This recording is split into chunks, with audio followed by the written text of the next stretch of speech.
This is ABC's World News Now. Hello to our fans online. I'm TJ Holmes. And I'm Rena Ninen with the top stories on this Tuesday, October 7th. We begin with the news of a teenager from the Chicago area facing terror-related charges after being arrested over the weekend. The FBI says 19-year-old Mohammed Hamza Khan wanted to join ISIS. Khan was arrested Saturday night at O'Hare Airport trying to board a plane for Austria with a flight connecting to Turkey. From there, agents say he was to be smuggled into Syria, where he would join ISIS. In a letter left behind for his parents, prosecutors said Khan wrote he was upset at the filth of Western societies. To the latest on the Ebola patient fighting for his life in a Texas hospital, Thomas Eric Duncan now receiving an experimental drug in his fight against the virus. CDC says as a result of this case, calls to their offices have skyrocketed. Meanwhile, President Obama sought to reassure Americans, saying Ebola will be treated as a national security threat, but stressing it's a battle that must be won globally. This as the first reported incident of Ebola transmission outside Africa has happened.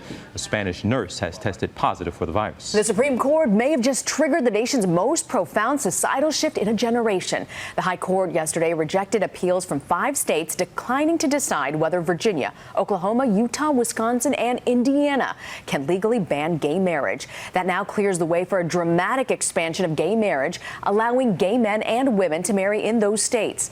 The number of states legalizing gay marriage will now jump from 19 to 24. 6 more states could soon have their bans lifted as well. And Humane Society in Minnesota is suing the city of Wadena for what it feels is an unreasonable ordinance. The city has passed a law saying dogs inside commercial zones are only allowed to bark during business hours. If you allow your dog to bark before 9 a.m. or after 4 p.m., it's going to cost you $50.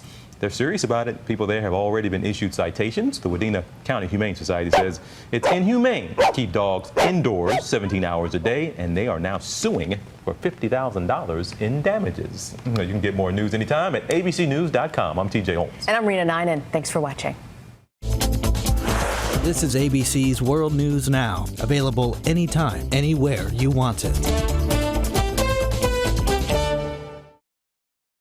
More Americans choose ABC News to see the whole picture.